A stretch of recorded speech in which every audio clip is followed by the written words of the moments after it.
eu tenho aqui umas dúvidas. Tire-as. Por exemplo, como foi para você lidar com as restrições alimentares nesse primeiro momento? Por exemplo, restrição de líquido, sal e a alimentação no geral. Frutas e todas aquelas coisas que a gente já sabe do dia a dia da hemodiálise. Eu digo pra você que eu não chorei quando eu recebi o diagnóstico e tive que entrar em diálise, mas eu chorei quando a médica chegou pra mim e falou assim: Alisson, você não pode mais fazer a peritoneal.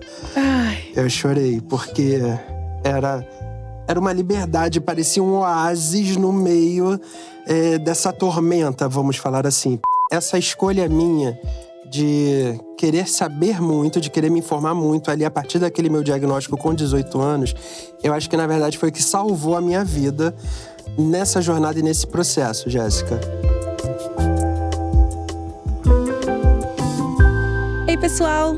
Sejam todos muito bem-vindos para o primeiro episódio dessa nova temporada do Hemodiálogos, o seu videocast favorito da saúde dos rins. Aqui, a gente recebe quem entende do assunto para explicar e descomplicar a nefrologia. Eu sou Jéssica Marcelo, médica nefrologista, e vou acompanhar você nessa jornada. Nós estamos disponíveis todas as quintas-feiras nas plataformas YouTube e Spotify. E para não perder nenhuma novidade, você pode acompanhar a gente no @hemodiálogos nas redes sociais. Entra e fica à vontade. Agora eu quero falar com você, que recebeu o diagnóstico de doença renal crônica. E se você não conhece ninguém que teve esse diagnóstico, que está passando pelas mesmas coisas, você está cheio de dúvida. Tipo, sobre o que é doença renal crônica, afinal? Uma doença crônica? O que é isso? Como que eu vou enfrentar?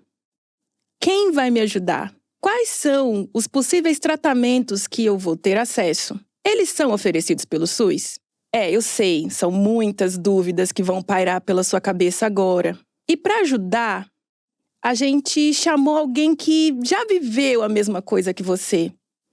E que hoje é um paciente renal crônico transplantado e que vive dedicando a sua vida à educação em saúde, focado em nefrologia. Está começando mais um Hemodiálogos. Pode parar de procurar, porque você já encontrou o que você precisava. E hoje nós temos o prazer de receber alguém que já viveu todas as etapas dentro da doença renal crônica. Desde o diagnóstico a vários possíveis tratamentos, e hoje está vivendo uma mudança na qualidade de vida através do transplante. Ele, o paciente transplantado, Alisson Andrade. Oi, Alisson, tudo bem? Tudo bom, Jéssica? Eu queria que você falasse um pouquinho pra gente qual que é a sua autoridade para estar aqui. Bom, a minha primeira autoridade realmente a vivência de ser um paciente renal. Essa eu acho que é a primeira autoridade, a básica, né? Sim. A vivência e experiência do paciente renal.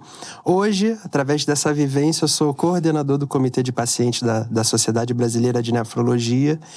E estamos aí na luta, na missão, eu digo que é uma missão que eu levo para a vida, Sim. de levar informação, luz à desinformação e conhecimento para o paciente renal para melhor qualidade de vida dele. Isso é ótimo. Na verdade, essa missão que você veicula e exerce com tanta propriedade é uma missão que a gente também compactua, né? Nós estamos trabalhando na mesma direção. Com arsenais diferentes, claro, porque do seu lado, a seu favor, tem a vivência que eu, por mais que leia bastante, nunca vou ter. E, por outro lado, eu tenho a perspectiva técnica acerca das situações que a gente vai falar aqui hoje. E pra gente dar o pontapé inicial, começar com a energia lá em cima, vamos falar como é que foi o seu diagnóstico. Olha, acho que como a maioria dos pacientes, o diagnóstico foi no susto, né? Eu tinha 18 anos, isso há 2 décadas, e eu comecei com os sintomas. A gente sabe que quando você já esboça os sintomas, a gente já está avançado na doença. Bem avançado. Eu cheguei a fazer o tratamento, passei pelo tratamento conservador, mas como foi muito agressivo, eu só consegui ficar nele por 6 meses e já entrei em diálise. Então, o início foi bem... Era 18 anos, a minha idade, eu tinha 18 anos. Então, aquela idade que você tá ali planejando carreira, né? Tá iniciando a juventude, de fato. Então, não é uma idade muito legal para se ter um diagnóstico. Eu costumo até falar, Jéssica, principalmente para muitos seguidores quando chega, porque a gente precisa respeitar esse luto, né? Do diagnóstico, da vida que você deixa para trás, para a vida que você vai passar, viver ali. Então, eu não vou ser clichê de falar, ai, nossa, não, foi punk. Não, e não tem como um diagnóstico como esse, que muda tanto, né? Você, com certeza, enxerga como um divisor de águas, sim, né? Sim. Então, um diagnóstico como esse realmente precisa passar por todas as fases do que a gente chama de luto. E eu concordo, acho que é uma palavra muito bem colocada nesse lugar. Mas... como todo luto, acaba. Sim. E, no seu caso, eu acho que acabou de uma forma que, salvo os clichês também, acabou de uma forma positiva. Sim. Porque você encontrou essa válvula, né? Para dar conhecimento às pessoas que estão passando pelas mesmas situações que você passou. Porque eu imagino que lá com 18 anos, você não foi assim, como que eu posso dizer, bombardeado de informações. Você foi bombardeado de diagnósticos. E eu queria saber também outra coisa. Qual foi o motivo para o seu rim parar de funcionar? Olha, eu passei... essa minha vida inteira, né, de doença renal, praticamente sem diagnóstico. Sim. Mas meses depois de eu entrar em diálise, o meu irmão, ele também esboçou os mesmos sintomas e ele sim conseguiu fazer a biópsia. Uhum. E deu GESF primária nele do subtipo colapsante. Sim. Então, digamos que eu tenha tido um diagnóstico por osmose. De tabela. De tabela, exatamente. Então, eu tratei a minha vida inteira como se eu tivesse a GESF também. Sim. Porque a gente sabe que depois que dialisa, não adianta fazer a biópsia, Exato. Enfim. O paciente... a gente... tá falando de insuficiência renal crônica, mas eu acho que é importante a gente colocar esses conceitos, né? Muito pra bom. gente saber da onde a gente tá saindo. Então, você que, tudo bem, não é médico, mas é um paciente muito dedicado a esse estudo, responde pra gente, o que é a tão falada insuficiência renal? Bom, explicando da perspectiva do paciente de um modo que o paciente também entenda, a insuficiência renal crônica Sim. é quando a gente divide por estágios, né? É quando esse estágio já está acima do 4 na taxa de filtração glomerular, que é o quanto o seu rim pode filtrar de sangue, falando de uma maneira que a audiência entenda. Isso. Assim, mas vamos trocar em miúdo, fazer mais simples. Vamos. Insuficiência renal é quando o rim deixa de limpar o sangue. É isso. Então, você que tá aí em casa, tá em dúvida, será que isso aqui tudo é pra mim? Quando o rim deixa de limpar o sangue. E quando a gente divide isso em porcentagem de função, a gente tem os tão falados estágios. Exato. Então, estágio 1, 2, 3... 3A, 3B, mas isso daí é cenas para os próximos capítulos. E estágio 4 e o tão falado estágio 5. O estágio 5, eu posso estar em tratamento conservador, que foi o que o Alisson fez no primeiro momento, né? E depois eu posso ser introduzido em algum método de substituição da função do rim. E quando a gente fala de função do rim, em todo o episódio a gente vai falar isso algumas vezes, é importante salientar que a gente está falando da função depurativa, ou seja, na função de limpeza do sangue.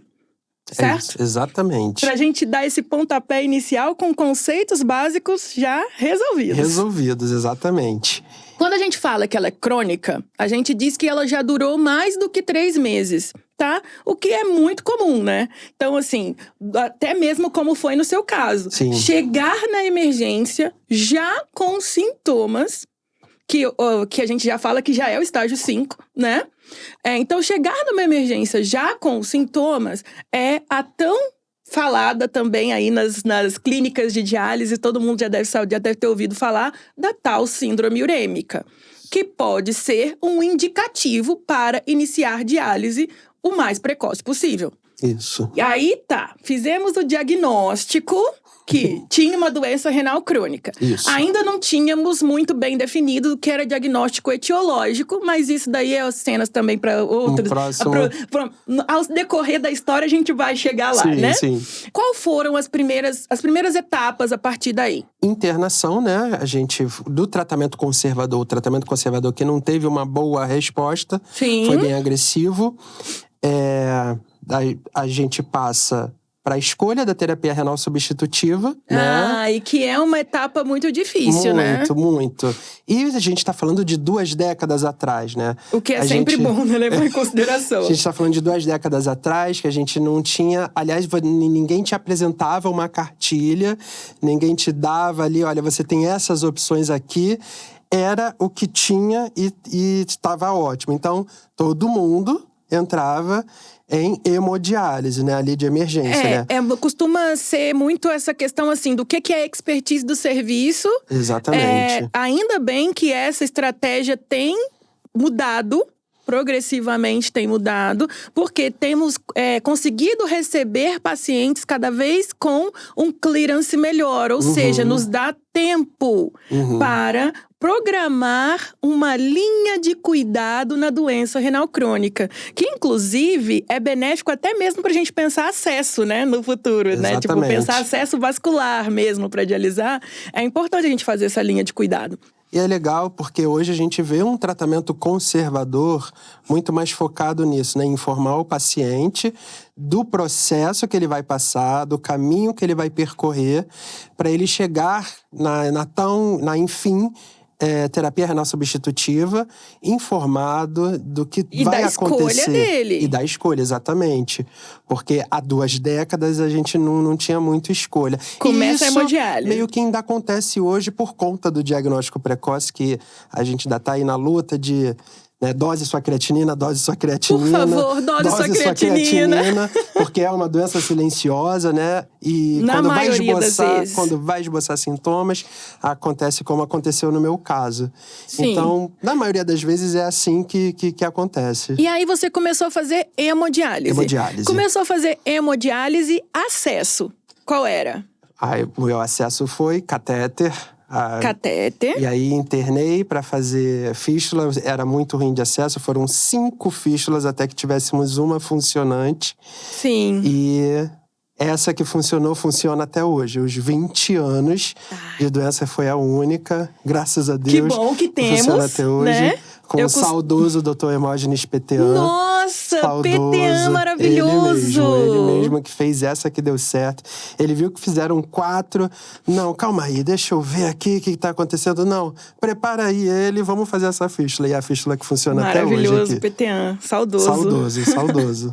Essa questão do acesso também é uma outra coisa que a gente precisa conversar também com o paciente, né? Eu acho que até mesmo antes da gente introduzir em hemodiálise ou diálise peritoneal, enfim, todos os métodos dialíticos precisam de um acesso. No caso da hemodiálise ou HDF, precisa de um acesso vascular.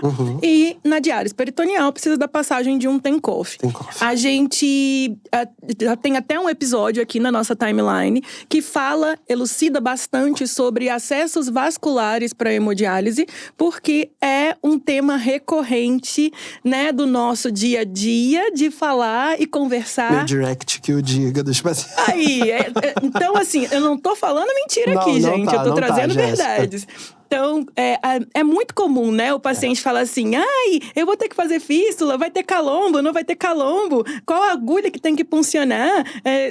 Já teve hematoma, não teve hematoma? Sem falar da questão estética, quando o paciente é jovem. Eu vou ficar com isso no meu braço, mas não tem como… Sim, as meninas têm muita dificuldade do reconhecimento desse novo corpo, né? Mas assim, tenham compaixão, meninas.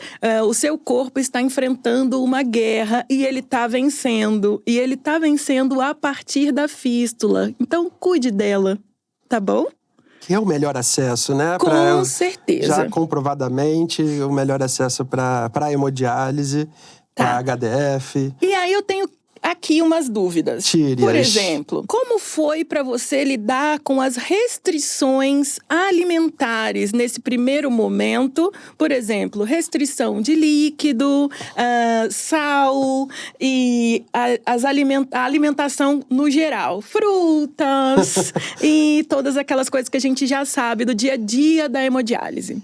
Jéssica, eu não tenho como falar de restrição sem falar antes do conservador. Sim! Porque se eu falo em restrição, eu lembro na hora do tratamento conservador, que é a fase que é extremamente restritiva. Eu lembro que eu só podia beber 500 ml de água por dia, contando líquido de feijão, líquido de sopa. E se eu fosse comer uma gelatina, era uma coisa assim pavorosa, né? Proteína, aquilo tudo. Nesse sentido, quando você entra em diálise, né? Quando você entra em hemodiálise… É até um alívio, né? Nossa, eu falei, por que eu não fiz antes? Era exatamente… Tem um protocolo a se seguir. Eu falei, se eu soubesse, eu nunca teria passado por esses 6 meses de tratamento conservador. Mas a gente sabe que é um protocolo a se seguir. E calma também, porque mudou, vai. Mudou. Mudou e aí, bastante. de repente, você não podia comer proteína e de repente você precisa comer proteína. Sim. Olha a sarcopenia. De repente, você ainda tinha uma liberdade para comer frutas, né? Restrição de potássio, de fósforo. E aí agora você já tem uma restrição maior de potássio e fósforo. Aliás, cá entre nós, o fósforo para mim é o calcanhar de Aquiles do paciente renal, para além do potássio. O fósforo tá em tudo que é gostoso. Não, o fósforo tá no ar, não é possível. Acho que a gente respira e aumenta o fósforo. Então, o fósforo tá em tudo que é gostoso. A gente tem algumas alternativas para lidar com ele no dia a dia da diálise, que são os quelantes, né? É claro que a dieta também tem que ser um pouco… tem que ser orientada. Exatamente. Eu não vou dizer restritiva ou proibitiva, porque isso são coisas… Né? Exatamente. São coisas que até… funcionam mal, né? Do ponto de vista pedagógico, né? Você falar assim, tal coisa é proibido. Às vezes não… Às vezes funciona de forma contrária, né? Exatamente. Mas as minhas colegas nutricionistas de clínica, elas sabem que realmente o fósforo é um calcanhar de Aquiles. Mas eu digo até mais, eu digo que muito por conta dos industrializados. Sim, sim. Então, esses industrializados, eles usam conservantes que usam um tipo de fósforo que é altamente absorvível. E isso vira realmente uma questão. Porque o fósforo que está nos componentes, nos ingredientes do dia a dia, ele consegue ser quelado, né? Pelos quelantes que a gente tem disponível. E, então, não seria assim um grande problema. Tá? Mas a nossa alimentação de pessoas inseridas nas cidades é muito baseada em industrializados. Embutidos, e verdade. Isso é um problema muito sério. Talvez a gente devesse pensar a nossa alimentação como um todo, como sociedade, e não apenas para o renal crônico. Sim, sim. E sem falar do que está além do fósforo alto, né? Que eu acho que o pior revés da experimentação do paciente dialítico são as comorbidades que vêm desse fósforo alto. Com certeza. Que é a doença óssea, que é o risco cardiovascular gravíssimo. O risco cardiovascular, então acho que são as piores intercorrências. Isso, calcificação vascular, até mesmo podendo dificultar um transplante futuro. Exatamente. Então, quando a gente fala… E aí eu vou me colocar aqui, vou colocar a minha carapuça, né, de médico do salão, que de vez em quando tem que chegar e puxar a orelhinha mesmo. De vez em falar, sempre. querido, vamos diminuir. Querido, toma Renagel. Doutora, mas eu tô comendo tudo direitinho. Então toma Renagel, entendeu? A gente fala isso porque nós sabemos qual é a evolução natural do paciente que mantém o fósforo em níveis muito altos. E é essa evolução, é uma evolução ruim. É uma evolução que, lá na frente, a gente pode ter calcificação vascular. E calcificação vascular piora tanto os acessos para a diálise, quanto a possibilidade de um futuro transplante. Exatamente. E para a própria qualidade de vida do paciente, né? Com a questão óssea, de dor dores, óssea, de diminuição de estatura.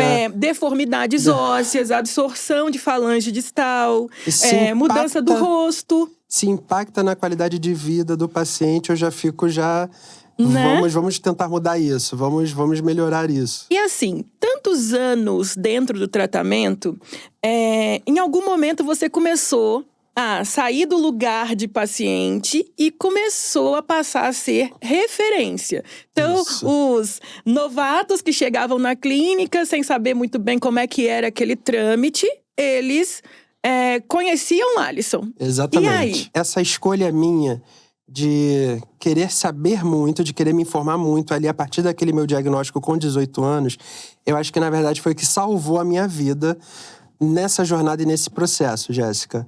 E através disso, acho que isso ajudou muitos pacientes, porque justamente acontecia do jeito que você falou.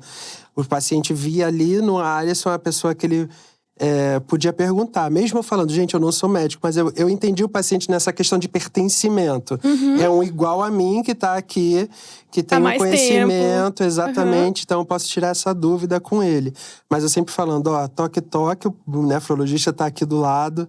E aí começou essa coisa de começarem a me convidar para dar palestras, e tudo nos bastidores, nunca foi midiático.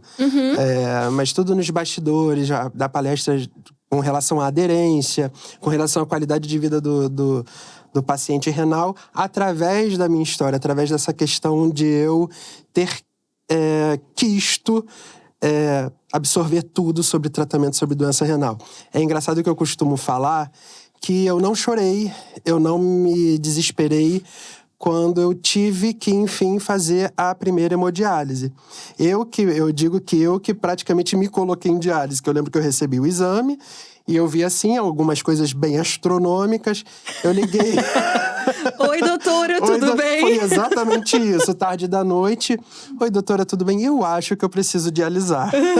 Aí ela olhou os exames e eu acho melhor acho. você ir, eu estou indo pra lá agora. Eu não chorei, eu que, acalantei minha mãe toda chorosa, minha família desesperada. Eu falei, calma, expliquei todo o processo. Esse processo é assim mesmo. É assim mesmo, vai acontecer isso agora. E, enfim, a informação, ela tem esse bônus, né? De você saber o que vai acontecer, mas tem seus ônus também, que a gente mais pra frente vai falar também. O ônus da informação.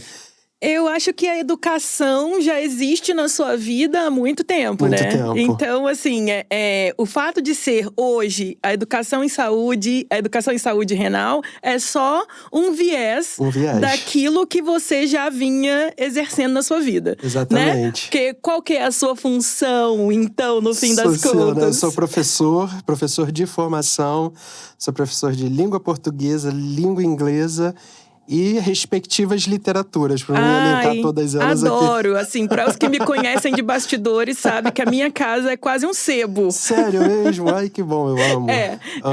A minha casa já não escape. tem… Exatamente, já não tem mais aonde colocar livros. É meu escape real, da minha rotina. Muito bom isso. Bom, a gente falou que começou aí em hemodiálise, por catéter no primeiro momento, depois fístula. Quantos anos foram em hemodiálise? No primeiro intervalo, né? Eu fiquei praticamente uns 5 anos em hemodiálise. E aí, com todo esse estudo que eu tive, eu já queria a peritoneal num primeiro momento. Sim. Mas estamos falando de 2 décadas atrás, não era uma coisa assim muito prática de acontecer. Tá. Então, até eu conseguir entrar em peritoneal, foram uns 5 anos em HD. Tá. E eu fiquei 1 ano em peritoneal. Eu sou entusiasta da diálise peritoneal. E foi o melhor hiato desses 20 anos da minha terapia. Foi esse 1 ano de peritoneal. Eu digo pra você que eu não chorei quando eu recebi o diagnóstico e tive que entrar em diálise, mas eu chorei quando a médica chegou pra mim e falou assim: Alisson, você não pode mais fazer a peritoneal. Ai. Eu chorei, porque era uma liberdade, parecia um oásis no meio dessa tormenta, vamos falar assim, perdão. E é interessante você falar isso, assim, porque eu como nefrologista, eu sou super entusiasta da diálise peritoneal. Eu sempre levanto essa bandeira, inclusive se alguém acompanhar aí nossa timeline vai ver que tem muita coisa aqui falando sobre diálise peritoneal. Sempre que eu posso, eu falo sobre isso. E tem algumas pessoas que me escutam falando, eu, né, médica nefrologista, que trabalho em salão de diálise, falando sobre diálise peritoneal de uma forma tão apaixonada, acha que eu estou querendo fugir de trabalho. Muito pelo contrário. É assim, é por essas pessoas, é por esses discursos que eu continuo dizendo que é um excelente método e que precisa ser mais difundido no dia a dia das pessoas. Assim, as pessoas que recebem um diagnóstico de doença renal crônica e da necessidade de diálise, da necessidade de substituição, elas precisam ter acesso a essa informação e a esse método, tá? Que, inclusive, também é ofertado pelo SUS. Sim. Então, se você recebeu esse diagnóstico, pergunte ao seu médico, o que é diálise peritoneal, doutor? Eu posso fazer este método? Claro, nem tudo são flores. Então, quando você chega numa situação assim, né? Como foi a sua, chega num lugar assim, olha, o peritônio não está respondendo ao que eu preciso. Então, o que pode acontecer com um prazo curto, pode acontecer às vezes em decorrência de um processo infeccioso, que às vezes pode levar a uma fibrose, uma mudança do perfil do peritônio. Ou pode acontecer pelo envelhecimento também, né? Tipo, a pessoa passa muito tempo em diálise peritoneal e esse peritônio envelhece, tá? Então, todos esses processos podem levar a uma diminuição da ultrafiltração, pode tornar uma situação parecida com a que você teve que enfrentar. Sim. E aí, peritônio baixo condutor, eu não sei se essa é a expressão correta, mas foi o que ficou gravado na minha cabeça por esses anos todos. Mas é legal a gente falar de peritoneal, porque a gente tem muito mito rolando aí entre os pacientes. E é legal o paciente ver da visão de um paciente que experimentou a diálise peritoneal o tanto de qualidade de vida, de liberdade com relação à própria alimentação, né? Eu tinha na época 20 e poucos aninhos e eu lembro de ir pra balada, chegar em casa, ir pra balada, chegar em casa, fazer todo o meu processo. Eu era tão Caxias com o meu processo que mesmo de luva, de máscara, quando eu ia me conectar, eu prendia a respiração pra me conectar ali. E acordava, já tinha acabado tudo, você estava muito bem. É importante mostrar isso pro paciente, né? E tentar desmistificar essa coisa em torno da diálise peritoneal. Jéssica, eu vou aproveitar para falar uma coisa para você, que isso é um estudo meu, um estudo do Alisson Andrade nesses 20 anos. Eu acho que a maioria dos mitos e da desinformação com relação às terapias, principalmente a peritoneal e o transplante, vem do paciente dialítico que está ali sentado e só vê a diálise peritoneal e o transplante que não deu certo. Porque só volta para a máquina… Ah, é verdade. A peritoneal que não deu certo, o transplante que não deu certo.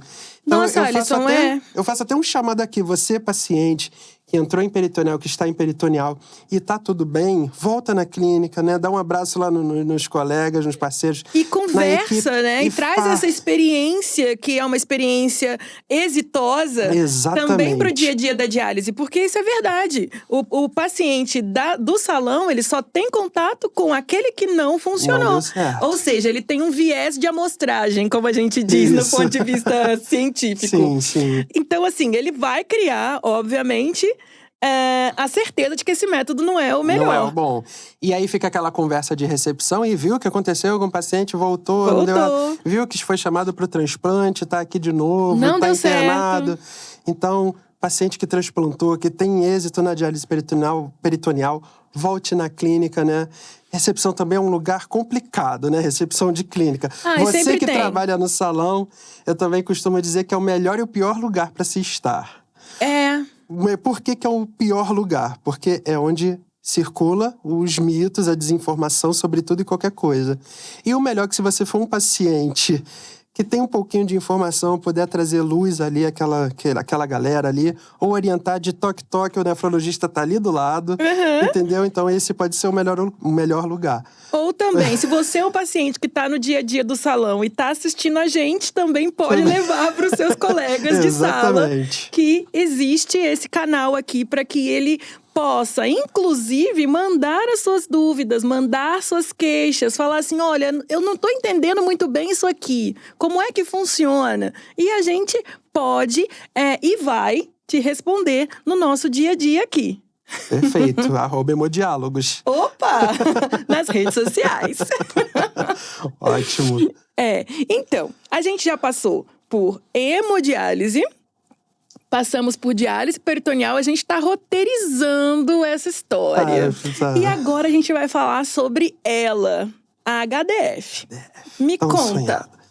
Bom, quando eu descobri a HDF, HDF sempre foi um sonho, né? De eu já saber que ia acontecer por passar por todas essas modificações até ela ser acessível. Eu já acompanhava de longe, quando ela começou nos Estados Unidos, na Alemanha ali. E aquele anseio, vem Brasil, vem chega Brasil. Logo. Aí quando chegou, teve a burocracia de entrar pro hall da ANS, enfim. Hoje em dia ela é aceita pela saúde suplementar, né? É um sonho nosso, uma luta nossa que a HDF seja incorporada ao SUS, mais uma luta de cada vez, temos as nossas prioridades. Isso, vamos que vamos, não vamos parar, né? Exatamente, mas prioridades. E aí eu comecei a fazer a HDF, a tão sonhada HDF, a hemodiafiltração. Ai, eu acho que nefrologista tem uma coisa com palavra comprida, né? Hemodiafiltração. Adoro. Tem um remédio novo para potássio, não vou falar o nome, para não ter conflito de interesse. Pois é. Mas eu até hoje não decorei, eu preciso sempre falar a marca. Ok, gente, é pro potássio. E a HDF foi um outro divisor de águas, porque aquela sensação pós-tratamento da fraqueza, da hipotensão, aquilo acabou. O jeito que você entra em terapia, entra em diálise, e é o mesmo jeito que você sai. Mesmo tendo feito a sua UF, mesmo tendo feito… Isso, pra mim, foi incrível. Você entrar de um jeito e sair do mesmo jeito, sem sair com aquela coisa assim, eu só quero uma cama, só quero comer, que você sai com a fome de 300 pessoas. Eu só quero comer e dormir. Não. Mais nada. Você saía pronto, o que a gente vai fazer agora? Vamos fazer mais alguma coisa. E todos os outros benefícios, né? Que você, Jéssica, com certeza sabe mais do que eu. É uma terapia cardioprotetora. Sim. É uma terapia que é melhor para alguns eletrólitos, enfim. Exato. Enfim, mas… E melhora desfechos a longo prazo, né? Sim, a longo prazo então, você tem menos morbidade, né? Isso, a relação com desfechos cardiovasculares, né?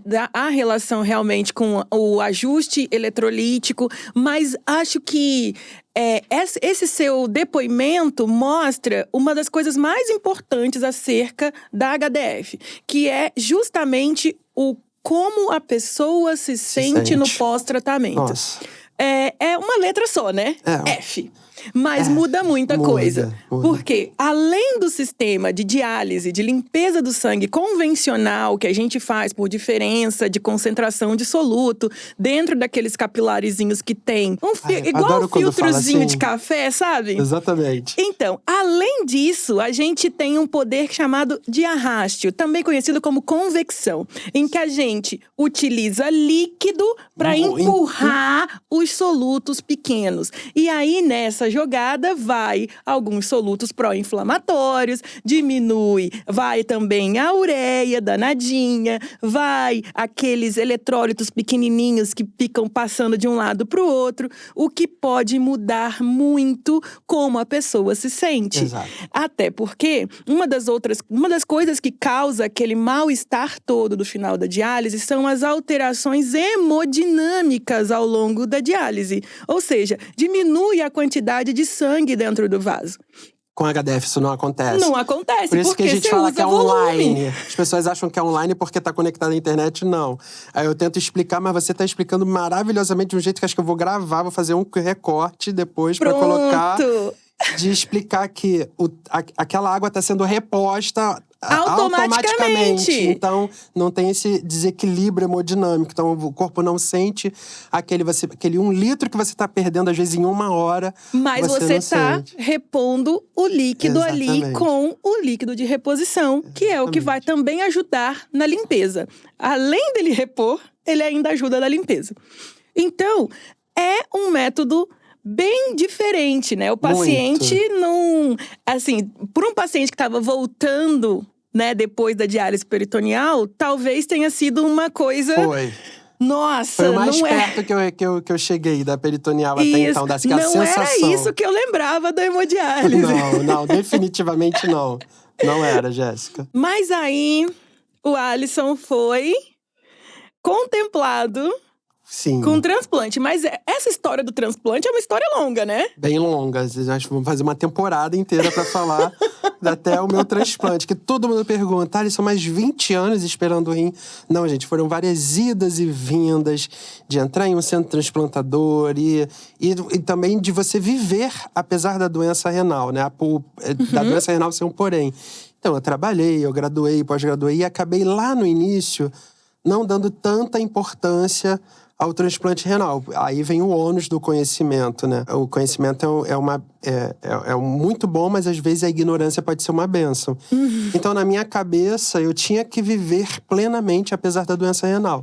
Sim. E não dei muita importância. Então, entre idas e vindas, eu fiquei esses 20 anos aí, em vários centros transplantadores, até que, enfim, eu entrei em lista no Rio de Janeiro. Em casa, há 20 anos, a lista no Rio de Janeiro não era boa, eu posso falar. O sistema não era como é hoje, né? A legislação do transplante há 2 décadas não é a mesma que nós temos hoje. Aqui, assim, deu pra perceber pelo chiado dele, que ele é do Rio de Janeiro. Eu também. Então, assim, eu conheço muito bem a história do transplante, né? Do meu estado. Sim. E a gente sabe que houveram muitas eras do transplante. Sim. Isso é importante falar. Em um curto espaço de tempo. Nesses 20 anos, a gente viveu muitas mudanças, por exemplo, do ponto de vista de imunossupressão, de captação de órgãos, de preservação de órgãos, de definição de quem são doadores, sim ou não. Exatamente, quais são os doadores Jéssica. padrão, quais são de critério expandido. Então, isso são coisas muito importantes que a gente tem que deixar na cartola aí, para quando a gente vai interpretar 20 anos de fila. Não é bem assim. Não é bem assim. E aí, eu finalmente fui contemplado com o meu doutor, preciso falar dele, doutor Pedro Túlio Rocha. Não só pode, como deve. Pra mim, além de tudo, além de ser meu médico, eu considero como um amigo pessoal, porque ele mudou a minha vida em vários aspectos e abriu os meus olhos também para essa questão de transplantar em casa. Vamos transplantar em casa, para de correr o Brasil, né? Para de ir do Oiapoque ao Chuí caçando o rim, vamos ter um rim aqui em casa. E foi o que aconteceu. E eu acho muito importante que você esteja próximo da sua equipe de transplante. E eu digo próximo, não apenas próximo em distância, próximo geograficamente, como próximo de contato. Isso. Porque acontecem muitas dúvidas ao longo desse segmento. Acontecem doenças que podem acontecer no pós-transplante. A medicação, a imunossupressão tem alguns efeitos que a gente vai precisar acompanhar. Tem interações. Então, tem tantas coisas que podem acontecer que eu concordo com o seu médico em gênero, número e grau quando ele fala, olha, a melhor coisa é transplantar próximo de casa. Por quê? Deu alguma coisa, deu qualquer coisa fora do trâmite, procura a equipe transplantadora, entendeu? Porque é um risco, né? De você… não, então eu vou precisar fazer um deslocamento de tantas horas para poder chegar… É impossível conduzir um transplante à distância? Não. Mas o melhor dos mundos? Também não. Também não. O melhor é esse, é o contato tanto com uma distância curta, tanto quanto contato direto mesmo médico-paciente. E vira uma família, né? A equipe transplantadora acaba virando uma família. A equipe, doutor Álvaro, doutor Jadilson Pereira Júnior. Uma vez eu participei de um podcast Todos com o doutor... amigos que eu adoro, viu? Conhece todos? Todos! Ai, doutor, uma vez eu participei de um podcast no meu rinversário. Ai, que de delícia! Um ano. Eu participei de um podcast com o doutor Jadilson, que é parte da equipe, que também me acompanhou e tudo mais. E ele tem uma fala nesse podcast que ele fala assim, não, os pacientes acabam virando nossos filhos. E é verdade, não é nossos mentira. Filhos, porque liga, no momento a gente atende de noite e, enfim, a gente tá ali para solucionar, para estar perto, a gente acompanha a vida dele, né? No início de mês em mês, de semana em semana, mês em mês, 2 em 2 meses, então acaba virando filho. E é realmente uma grande família, a equipe transplantadora e o transplantado, né? E não desgruda todo mais, mundo. tá? Que máximo que você conhece eles. Que máximo. Eles eram de lá do hospital onde eu fiz residência, do Bom-Sucesso. Que máximo. Bom, então, próximo tema, Sim. que é muito importante. E aí eu transplantei, gente, estou transplantado até hoje. 2 Vou fazer anos. 2 aninhos, dia 6 de Ai, dezembro. que delícia. Segundo aniversário. Muito bom, vai ter festa? Eu quero Olha, bolo. vamos planejar alguma coisa. Em São Paulo dessa vez, que eu tô vindo pra São Paulo. Ó, vai ser muito bem recebida aqui em São Paulo, viu? Pode certeza. falar pros seus médicos que eu estou de olho. Tá bom. Muito bom.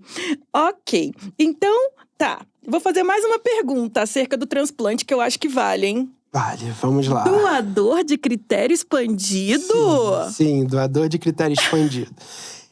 Na minha cabeça também, né? Na cabeça da gente, a gente sempre imagina o melhor dos mundos quando você vai transplantar, né? E o sonho encantado. Exatamente, que vai ser aquele rim perfeito, enfim, enfim.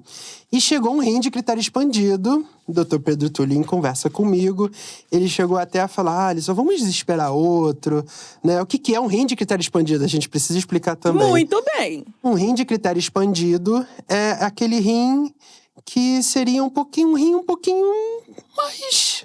Não é um rim bonitinho. Não é um rim perfeito, é um rim que tem ali uma idade mais avançada, é um rim que não tem uma creatinina ali em torno de 1, já tem uma creatinina em torno de 1,2, mas sem doença de base, sem nenhum critério, mas é um rim um pouquinho mais... Isso, é o doador… Explique, por favor. É um doador mais idoso. Isso. Ou é um doador que, por exemplo, às vezes nem é um doador idoso, mas passou por algum motivo durante a internação, por uma ira.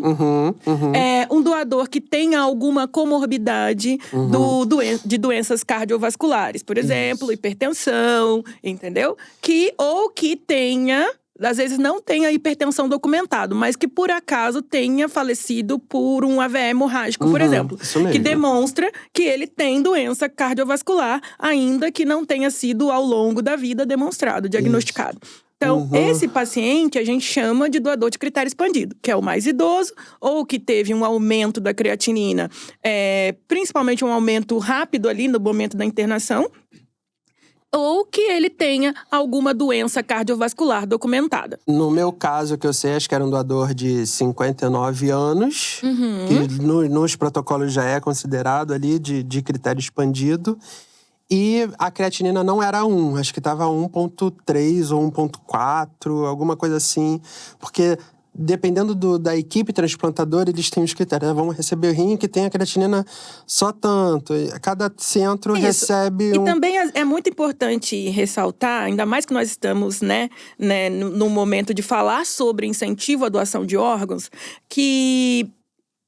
nesse caso, o paciente que está internado com morte encefálica, ele pode passar mais dias internado com essa questão da morte encefálica, o que pode prejudicar a função do rim. Então, nem sempre a primeira creatinina vai se corresponder à última creatinina, que é o que vai ser lido pelo colega que vai receber essa oferta, entre aspas, de órgão, tá? Então, assim…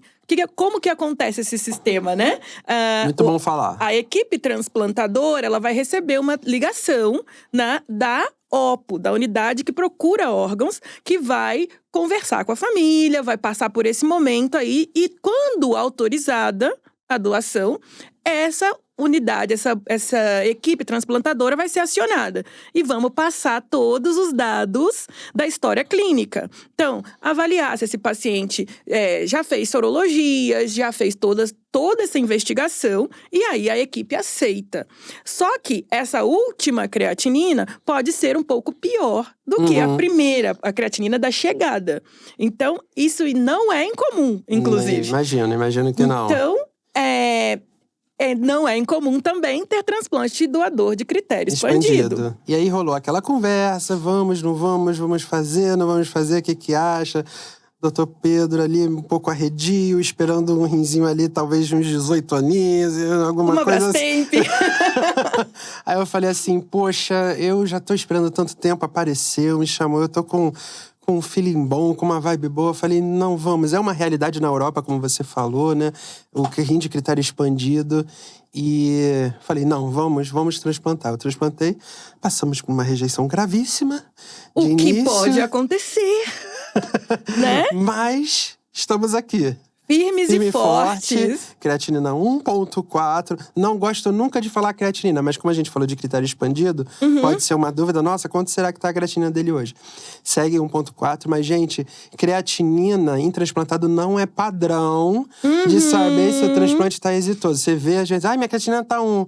Aí o que tá lá com a creatinina 1,7 fica triste, mas tá com a ureia boa, tá com os exames bons.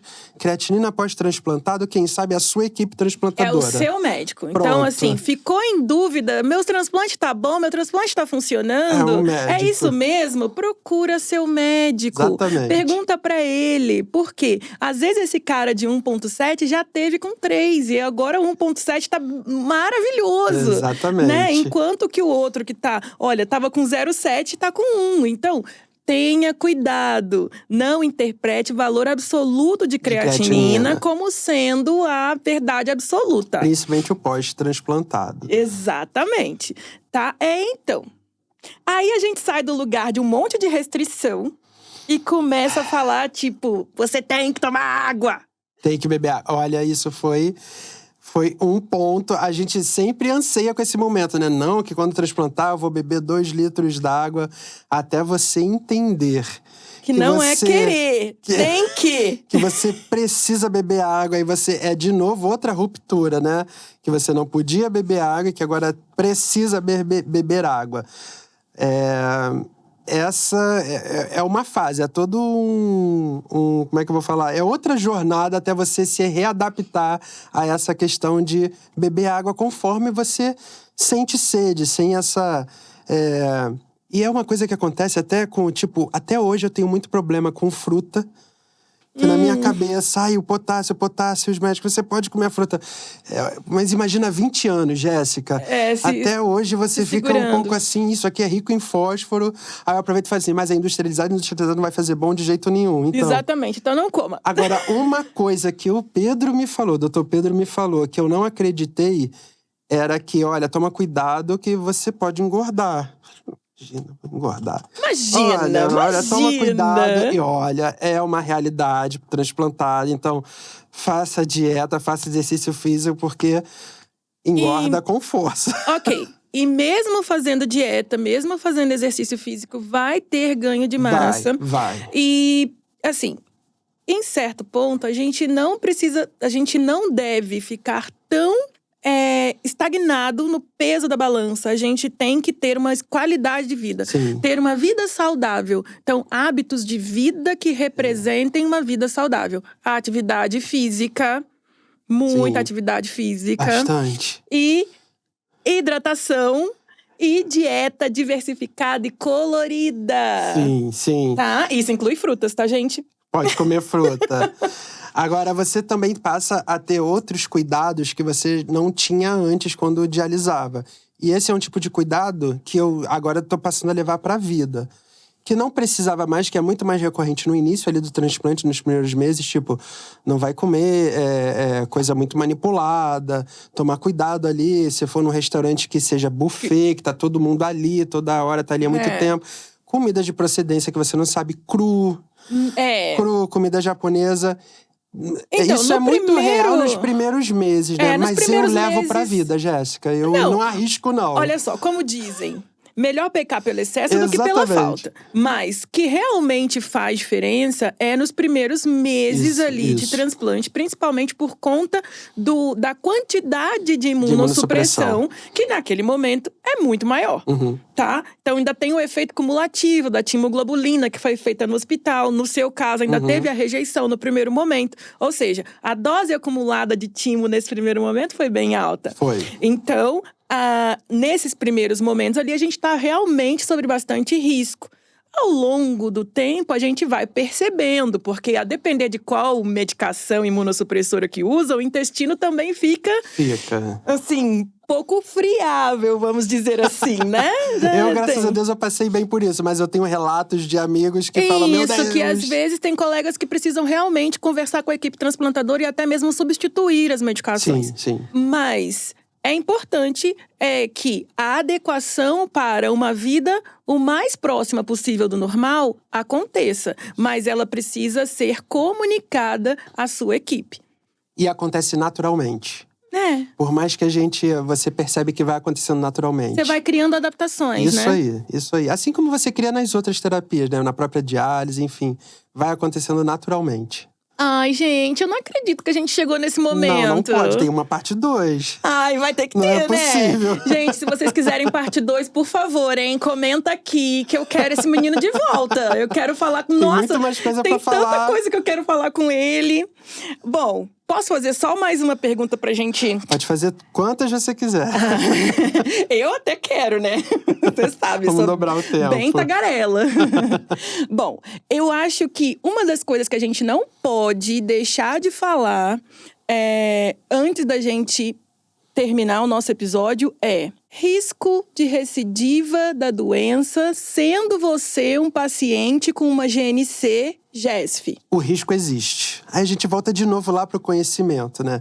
Sim. Eu sei desse risco desde antes de eu fazer a minha primeira sessão de hemodiálise, no dia 25 de outubro de 2005. Caramba! Tô passada, ele sabe tudo. Os 6 meses do meu conservador foi o intensivo que eu fiz de nefrologia, literalmente. Tô vendo. Então, tá melhor que meus residentes. Então, eu já sabia desse risco. Inclusive, em primeiro momento, eu tentei receber o órgão da minha mãe e eu fui contra na época, né?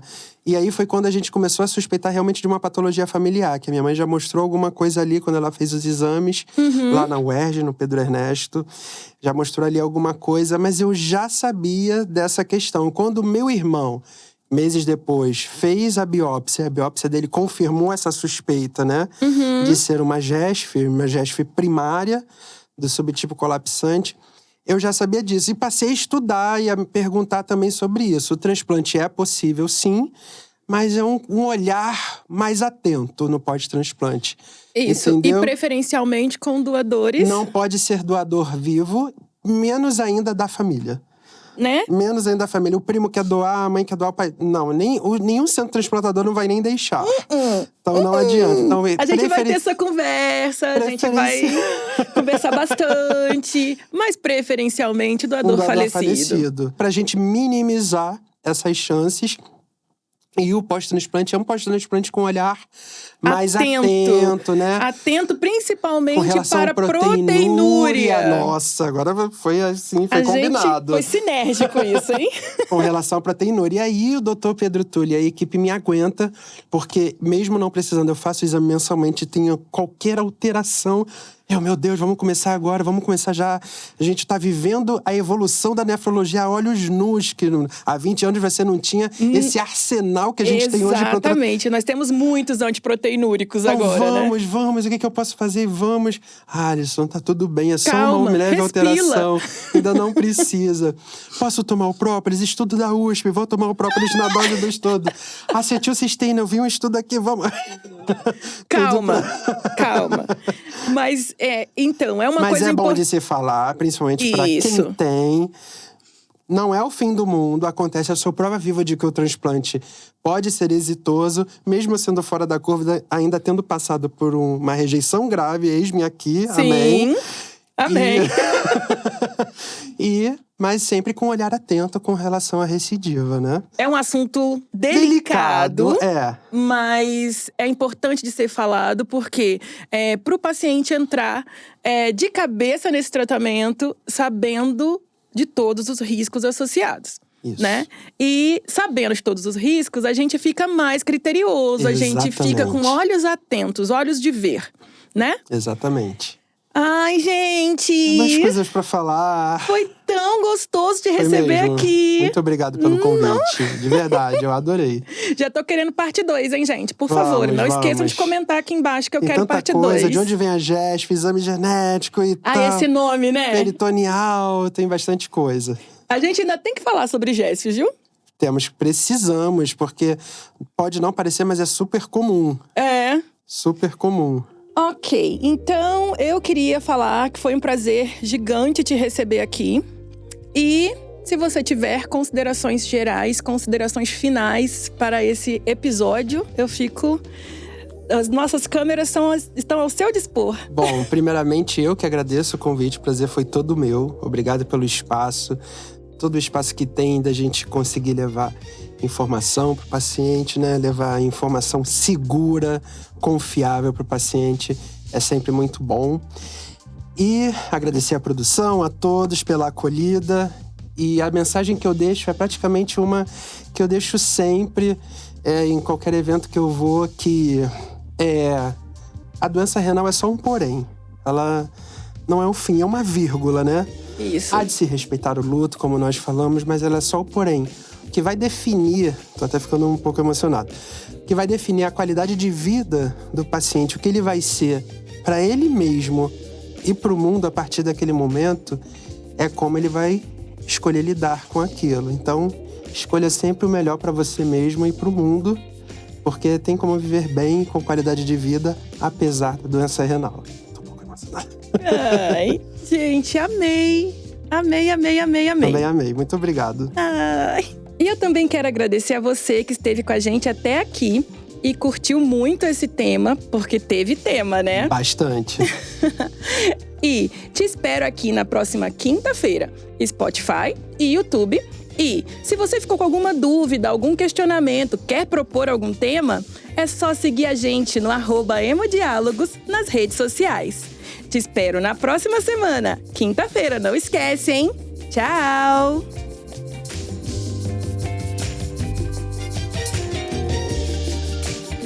Esse programa foi produzido, dirigido e roteirizado por Mariana Orlandi. Gravado, editado e pós-produzido por Zamunda Studio. E é apresentado por mim, Jéssica Marcelo, que te espero na próxima quinta-feira para mais um episódio de Hemodiálogos. Tchau!